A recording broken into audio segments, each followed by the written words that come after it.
Hello, my name is Alicia Long, and I'm a multimedia student here at Point Loma Nazarene University. And today I'm talking with Dr. Robert Gailey, a professor and sustainability activist. I'd love to hear what that looks like in your life and how you got involved in that. Oh, thanks, Alicia. Well, I've been here at Point Loma for 19 years. I came to both direct the Center for National Development and to teach in the International Development major that we have within the business school. And international development is really about how business can be used to address the issues of global poverty and how to help move people in the bottom, or the poorest 1 to 2 billion people, how to help them move out of poverty. And as I started to study and learn about what I knew about what causes poverty, some of the things that I began to understand is that the poorest 2 billion people in the world get the greatest impact by the aspects of climate change. And so in some of my classes that I was teaching, there's sections on environment and on about sustainability, about climate change. And so I was collaborating quite a bit over time with Dr. Harry Watkins, who is a professor here in the business school who actually launched the sustainability studies minor, which eventually led, after he had retired and left, to the environmental studies major with the sustainability minor. And he's the one that created the class Sustainability in Action within the business school, and again created the minor. And as he went to retire, he and I had so many conversations and talked about how global poverty and climate change intertwine and interrelate. And so when he was retiring, he suggested and encouraged that I be asked to teach the class. And so I took on the class, and then I would say my education got even ramped up, right? I'd been studying things more from poverty alleviation perspective and insights.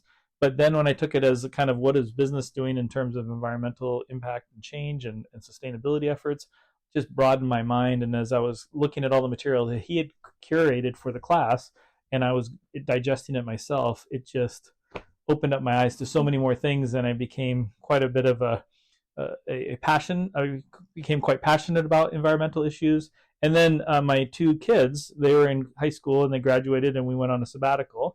And we traveled to a place in South Africa where they served and helped for a month taking care of rescued monkeys. And in that process, there was a place that was fully vegan. And they started to learn about veganism. And my son is a biology major. He'd always been interested in environmental issues, but he got really passionate about it and came back and started talking to me. And I was like, well, that's the thing, some of the things I'm learning about. And so we've had a lot of family discussions. We've tried to change some of our lifestyle within our family. And it's just been a growing interest of mine. And I will just say this, the two things that I think, I used to, again, from global poverty, I was always like, well, they're the impact of the increased storms, flooding, drought. They're having the impact, and I always thought it's deforestation and the gas guzzling of our cars were the biggest issues. But as I got deeper into this, the realization of food consumption and food waste was high. The issue of our oceans, which I hadn't really paid attention to, was high, and the issues of our soil and our land and the degradation of our land became really high. So those are things that I would say, as I became more aware, have become more important to me. So, hearing about your trip with your family, what were maybe some of the ways your eyes were open to ways you could travel more sustainably or leave less of a carbon footprint as you traveled? Anything you learned from that experience with them? Absolutely, yeah. Well, one was the whole notion of eating, and which isn't having to do with any travel. We can eat differently in the U.S. and we ate differently. About halfway through our trip is when my kids came back from this experience. We weren't with them. My wife and I were doing other work, and they had gone off on this month volunteer, and they came back and they're like, we're eating vegan. And so we went back shopping. I took a picture of us grocery shopping for the first time, and it was all fruits and vegetables, and it was quite a different. And we started making whole foods and trying to create different dishes and it really wasn't something we missed much. So that was just a change that had nothing really to do with our travel. It just happened while we were on our travel. But I will say is that the key thing I think that I've done is trying to pay back the carbon footprint you have on your travels, and travels is part of a kind of a privilege that many people don't get to have, especially air travel. And so what I had my children do, again, because they're in high school, they were transitioning from high school to college. So they had this year, they did a YouTube channel, which helped create stories about our work.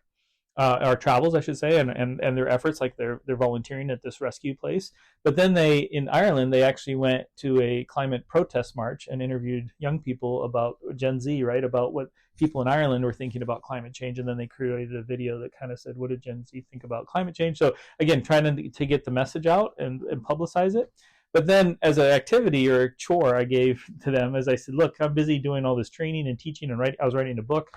And so I said, you guys have to go and look at all of our flights that we took and calculate how much carbon footprint we had.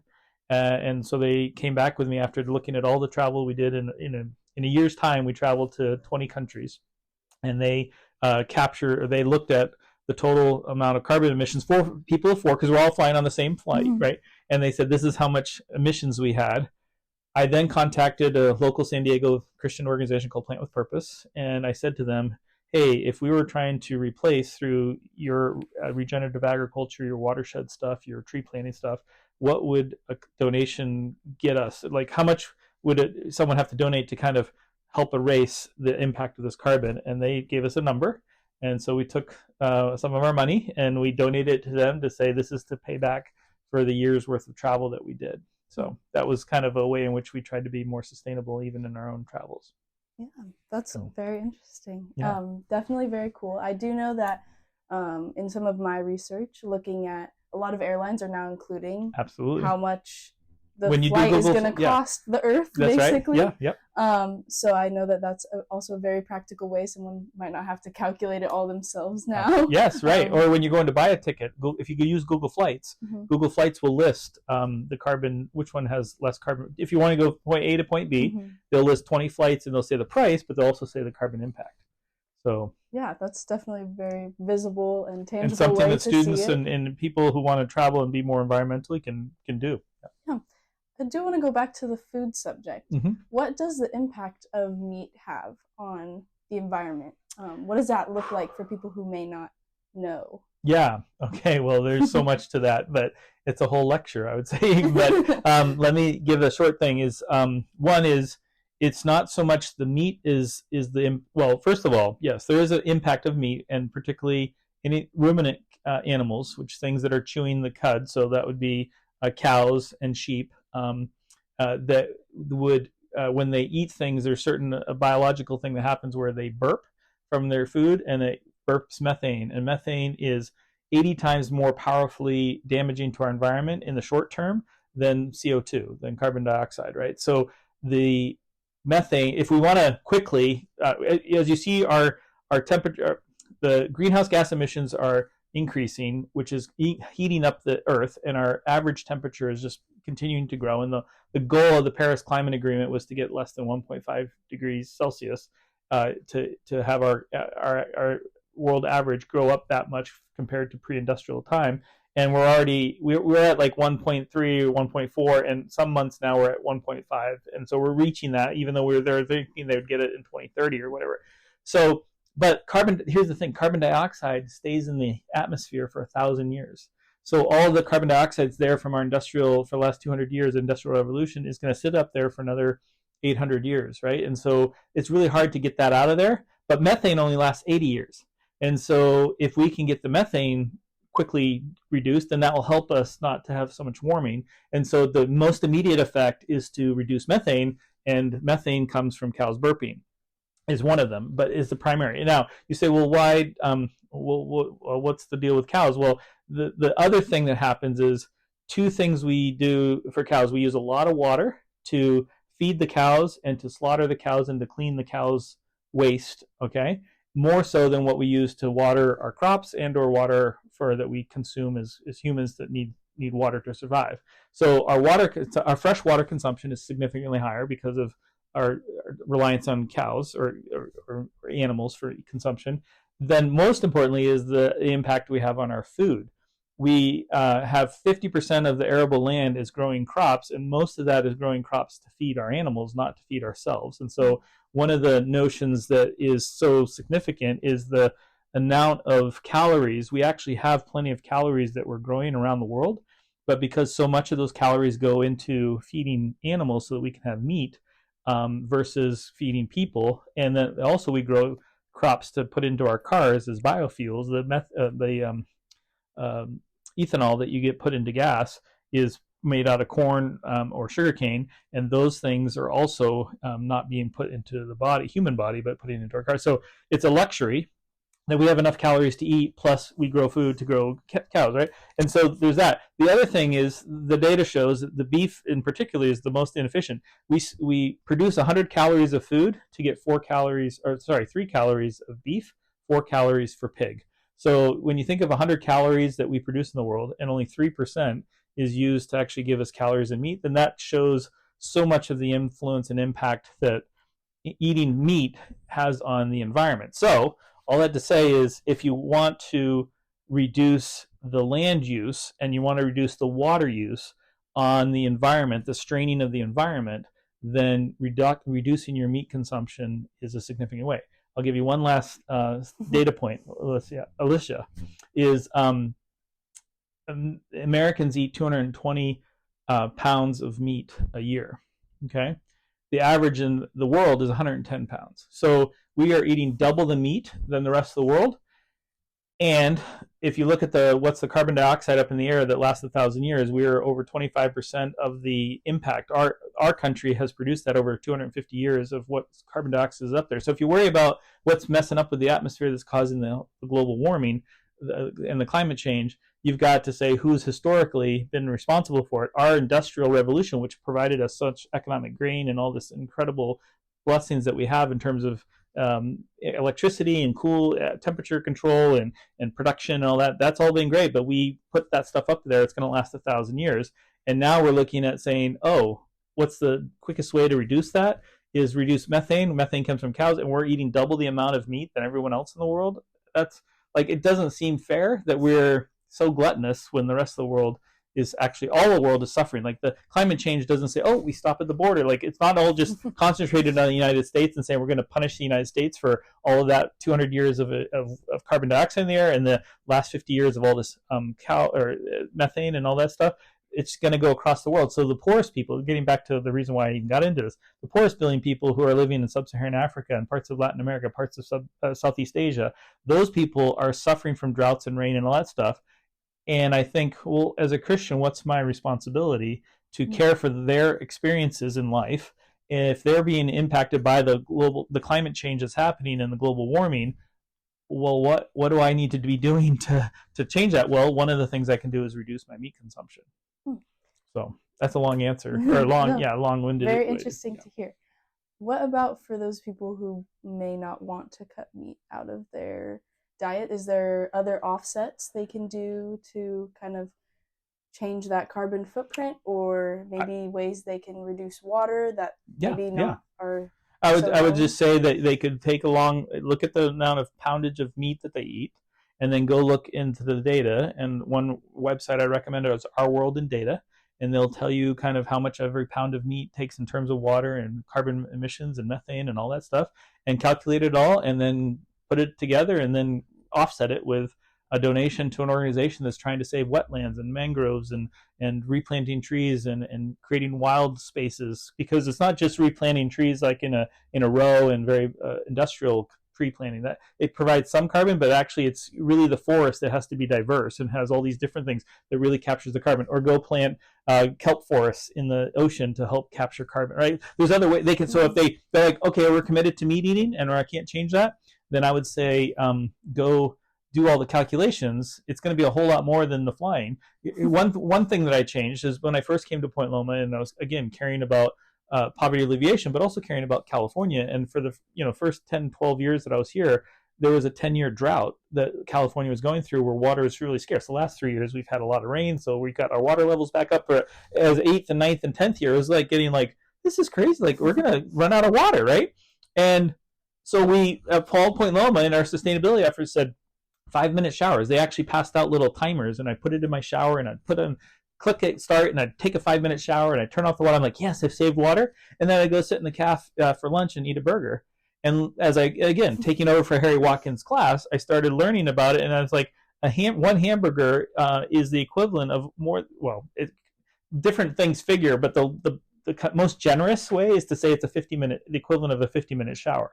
So here I was eating a hamburger that was a 50-minute shower, and I was trying to quickly do hot showers or a 5-minute shower so that I could save water, and I was not seeing that the more of the water usage was in what I was eating than how I was showering. And so it's like that awareness that becomes something that helps you to go, oh, where am I going to put my energy? And how am I going to activate the things that will make the biggest difference? So what I'm saying is if they want to continue to meat consume, then okay, figure out all the water and the energy and all that, and then donate that money. It's probably going to be $8,000-9,000, but if they can afford that, that's what they want to do. Then if they're like trying to be so. Now what happens is people say, well, I don't care about that, and I still want to eat meat, and so then those people, it's hard to help them to see that there's a value. And that's when I say, don't think of yourself, or don't think of the vegans in your world, or the plant-based people who get, think of the people in sub-Saharan Africa and in Southeast Asia and Latin America. They're humans too. They're, Christ died for them. They're caring. And if you think that their lives also matter, then you should think about ways in which our actions impact their lives in ways that we can make a difference. And there's actually evidence that shows that we can make a difference. So it's like you don't get off the hook. And the Bible says, to whom much is given, much is required. So if you've been given a lot because by virtue of where you live and what your education is and what resources you have, then God requires a lot of you. And that means caring about the world and figuring it out and seeing the data, and not just throwing up your hands and saying, I can't do anything about it. Because I think you'll be held accountable for that. Definitely. So kind of on a different side, for those who may not have few $1,000s to give away to the organizations they care about, what are maybe some budget-friendly travel or just daily things students here on campus or off campus, just specifically in San Diego, can do to just help the environment in general thrive here in the ocean, or volunteering maybe at some organizations you recommend? Yeah. Well, Plant with Purpose is certainly an organization I'd recommend. I think, first of all, we all can.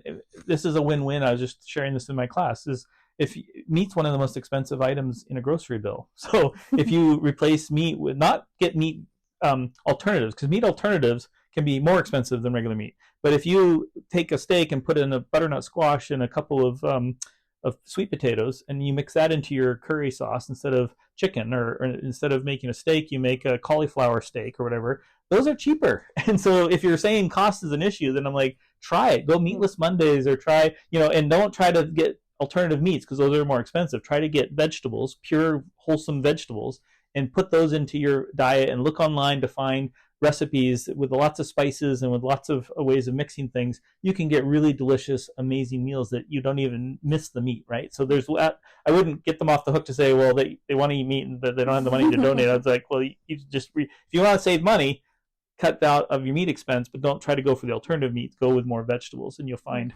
vegetables that are in season, that are local, right? Like you'll find a way to get cost.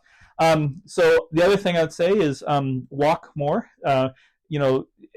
When you can take your car 1 mile or 2 miles, and you could walk there instead, just take that, right? Like and use that energy. And again, it's a win-win. You get healthier, you get more outdoors and enjoy nature, and you don't put those things. Now, unless you have a electric car and it's being charged by renewable energy, you're still going to be contributing to climate change with release of greenhouse gas emissions. So just walk. So walk more.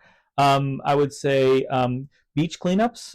Initially, I thought, well, what kind of impact that has? But one of the latest data that shows is that most of the plastics that are in the ocean, there is a big one out in the middle of the ocean, right? The big garbage plastic group. But the reality is that up to 90% of plastic is within 10 miles of the coastlines. And so when it washes up on shore, if we collect it and put it properly away, then it won't be washed back out. And so to me, you actually can help reduce the amount of plastic in the ocean by just going regularly to beach cleanups and helping pick up the trash that's on the beach. So carpooling to events, thinking about, well, do I have to actually go visit that thing, or can I watch it online? Like zoom into a meeting or a call to someone. Just ways to try to reduce your overall carbon footprint is how ways in which you can kind of change your transportation activities is what I'd say. I mean, there's so many good organizations. The Nature Conservancy is another good organization. There's an ocean. There's several ocean that do again ocean cleanups. Ocean Care for Ocean is some of the ones I care. There's Tree San Diego, which is helping to plant trees in certain areas around San Diego that are kind of tree deficient, and so there's all sorts of ways. Another thing is go into the grocery store and look at the fruits that are that people might not pick, but they're still decent or good, and pick those, because the grocery store, if they don't sell them, they're going to put them in the bin, and that creates food waste, right? But so I actually have subscribed for some time. I'm not currently subscribing to it, but Imperfect Foods, which is they actually collect the food that doesn't look right, that won't go on the grocery shelves, but it's totally fine, edible, clean, good, never got sick from it. But you buy that, and it's cheaper often. Or if you go to a grocery store, it just helps out the whole system, is to get the kind of fruit that people, or fruit and vegetables that people wouldn't normally sell. And so you can actually see that grocery stores go and cull their vegetables and fruit that don't sell because of the way they look, and you can actually just buy those, and helps again connect back to the earth and connect to the things that are kind of discarded in our lives. But that food waste is also, because also food waste creates a lot of methane, right, when it rots in our landfills. So we've got to find ways to keep that food from going into the landfill. And one other thing is, if they're actually with SDG&E, there's a community. That's why I wanted to. There's a community electricity compact with SDG&E in San Diego, where this community is going to now purchase the electricity. They're going to use SDG&E's electrical systems, and most of San Diego is switched over to this. The city of San Diego switched it over to this community activist group who goes and buys the electricity and then funnels it through the SDG&E system. And so SDG still gets their normal pay for running the whole system that sends electricity to our homes, but who sources the SDG, or the sources the energy, is no longer SDG&E. It's this community energy consortium. That consortium, when they installed it, they automatically made everyone have committed to 50% of the energy that they're going to purchase come from renewables. And you can contact them and say, I don't want 50%, I want it to be zero, or whatever, if you don't care about the environmental impact, and it might be cheaper, I don't know. But you can also then say, I'd like to go up to 100% renewable. And so my family, we looked at it's about $3 to $5 difference per month extra to go from 50% renewable energy to 100% renewable energy on our electric bill. Same electricity, we didn't change anything except call the person and said, we want 100% renewable, so that when we're charging our electric car, and we're charging or using our refrigerator, and we're charging our laptop and everything, we're using 100% renewable energy coming into our home, as opposed to going, I wonder where it's coming from. Is it coal? Is it oil? Is it natural gas? No, I know it's renewable energy, because that's available to all San Diego electric customers, right? Like, you can just do that. So students who are renting and having to pay for their electric bill could look into that and say, hey guys, let's join together. Let's give up a couple of burgers, at In-N-Out or Hodad's. Let's eat some vegetables, and let's go switch up our electricity. So those are some things they could do locally. Cool. Well, that seems all the questions I have. Is there anything else you would like to say, or any last words? No, I just think that what I encourage students to do is not go 100% on anything, right? Initially, especially, but to strive to get to 80% of a notion. Like, if you wanted to try to go vegetarian or plant-based, go 80%, or even 50% or 30%, and then slowly move, like meatless Mondays, and then you go like no Tuesday I'm going to go without vegetarian, and so slowly do it. Don't expect that one day you're going to wake up and you're going to have this whole lifestyle and you're going to switch that, because then you get burned out and you get frustrated and discouraged. I'm saying, like, just try every time. Like, single-use plastic, like, just start to say, where do I use single-use plastic, and try to figure out ways to stop using it more and more, and just slowly, and say, well, if I can't handle it here, then I'm going to just keep doing it here, right? Like, to me, the students, I encourage anyone, that's listening to this, to try to do little bits of change, and that will be an encouragement. And as they see success, then they try something else. Not try to go whole hog, right? Like, just be so guilty, just, it's okay. We're all working on this together. We can all make progress. The other thing I'll say is that the most influential people in your life is the closest 5 friends that you have. how they live their lives is going to influence you, but also how you live your life will influence your 5 closest friends. So the more that you change, make some of these changes and accept and be able to implement them and find successes and ways of making it work, the more those 5 people around you will go, oh, I could do that. I'd like to do that. Let's join together. So that influence is really important because that's how ideas are spread, right? Mm-hmm. And then eventually things change. And so I would encourage people to think of the influence that they have on their 5 closest friends and try to make a positive impact on them. Thank you so much for your time. It was a wonderful time talking with you. No, you're welcome. It's good to talk with you. Yeah. Take care.